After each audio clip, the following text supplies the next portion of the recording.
Pernah nggak kamu ngerasa bahu tiba-tiba nyeri banget? Kayak ditarik dari dalam, nyut-nyutan sampai ke leher atau tangan. Awalnya kamu pikir cuma salah tidur atau terlalu lama duduk di depan laptop. Tapi lama-lama rasa nyerinya makin dalam.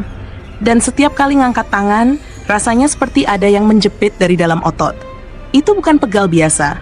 Itu bisa jadi tanda saraf terjepit di bahu. Masalahnya, banyak orang yang menyepelekan kondisi ini. Mereka masih maksa kerja, masih ngangkat beban, masih mikir nanti juga sembuh sendiri. Padahal semakin dibiarkan, jepitan itu bisa merusak jaringan saraf secara perlahan. Akibatnya bukan cuma nyeri, tapi juga kebas, kesemutan, bahkan kelemahan otot yang bisa bikin tangan susah digerakkan. Saraf di bahu itu ibarat kabel utama yang menyambungkan sinyal dari otak ke seluruh tangan. Saat satu titiknya terjepit oleh otot yang tegang atau tulang yang bergeser, sinyal itu terhambat. Itulah kenapa kamu bisa ngerasain nyeri yang menyebar dari leher ke bahu, lalu menjalar sampai ke jari-jari. Kadang terasa panas, kadang dingin, dan sering banget muncul saat kamu lagi capek atau stres. Saraf terjepit di bahu bisa terjadi karena posisi duduk yang salah, sering menunduk, olahraga berlebihan, bahkan stres emosional yang bikin otot di leher dan bahu menegang terus-menerus.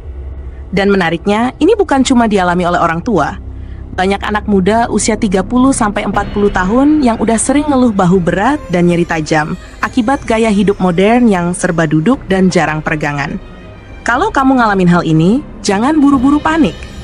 Tubuh kita punya kemampuan alami untuk pulih, asal dibantu dengan perawatan yang tepat dan alami. Hari ini aku mau bagikan 3 ramuan herbal unik yang bisa bantu meredakan peradangan, melancarkan aliran darah, dan membuka kembali jalur saraf yang terjepit di bahu. Ramuan-ramuan ini jarang banget dibahas, tapi punya efek luar biasa. Ramuan pertama berasal dari daun delingo dan jahe merah. Delingo atau lempuyang wangi adalah tanaman akar yang aromanya kuat dan sering digunakan di Jawa kuno untuk menghangatkan tubuh bagian dalam. Daun dan akarnya mengandung minyak atsiri yang bisa bantu merilekskan otot dan memperlancar sirkulasi darah di area yang terjepit. Caranya sederhana. Ambil segenggam daun delingo dan potong kecil. Tambahkan 2 ruas jahe merah, rebus dengan 3 gelas air hingga tersisa 1 gelas. Minum selagi hangat 2 kali sehari. Sensasi hangatnya akan membantu meredakan nyeri dari dalam, terutama di bagian bahu yang terasa kaku. Ramuan kedua, mungkin terdengar aneh, tapi sangat efektif. Bunga kenikir dan daun beluntas. Kenikir yang biasanya dijadikan lalapan ternyata punya kandungan flavonoid tinggi yang membantu mengendurkan otot dan meredakan inflamasi. Sementara daun beluntas bekerja sebagai detoks alami untuk saraf. Kombinasi keduanya menghasilkan efek anti tegang yang menenangkan. Rebus masing-masing 1 genggam daun beluntas dan bunga kenikir dalam 2 gelas air hingga tersisa 1. Minum sebelum tidur selama seminggu, dan kamu akan merasakan bahu lebih ringan serta tidur lebih nyenyak. Ramuan ketiga, ini yang paling jarang diketahui. Akar alang-alang dicampur dengan madu kelengkeng. Alang-alang dikenal sebagai penyejuk alami, tapi di dalam pengobatan Tionghoa kuno, akarnya digunakan untuk mengurai penyumbatan energi di jalur saraf.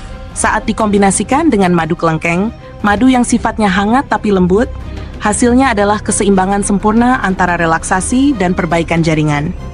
Rebus 1 genggam akar alang-alang kering dalam 2 gelas air sampai tersisa setengahnya. Tambahkan 1 sendok makan madu kelengkeng, aduk rata, lalu minum pagi dan sore. Ramuan ini membantu menurunkan peradangan dan mempercepat proses pemulihan saraf dari dalam. Selain 3 ramuan tadi, hal yang paling penting adalah mengubah cara tubuhmu beristirahat dan bergerak. Jangan tahan nyeri terlalu lama. Lakukan peregangan lembut di leher dan bahu setiap pagi. Hindari posisi duduk terlalu lama. Gunakan kompres hangat di area nyeri. Dan pastikan tidur dengan bantal yang tidak terlalu tinggi. Semua hal sederhana itu bisa mempercepat proses penyembuhan. Saraf yang terjepit memang bisa membuat hidup terasa berat. Tidur terganggu, kerja nggak fokus, bahkan sekadar mengangkat tangan pun bisa nyeri. Tapi jangan menyerah. Tubuh punya kemampuan luar biasa untuk memperbaiki dirinya sendiri. Dengan sedikit kesabaran, perawatan alami, dan ramuan tradisional yang tepat, kamu bisa kembali bebas bergerak tanpa rasa sakit. Kalau kamu merasa video ini bermanfaat, jangan lupa tekan tombol like dan share ke orang-orang yang sering mengeluh bahu pegal atau nyeri menjalar ke tangan. Karena siapa tahu, mereka sedang butuh cara alami untuk sembuh tanpa operasi dan tanpa efek samping. Disclaimer, video ini dibuat untuk tujuan edukasi dan informasi umum. Tidak dimaksudkan sebagai pengganti saran medis profesional. Jika kamu mengalami nyeri parah atau mati rasa berkepanjangan, segera konsultasikan ke dokter saraf atau fisioterapis untuk pemeriksaan lebih lanjut.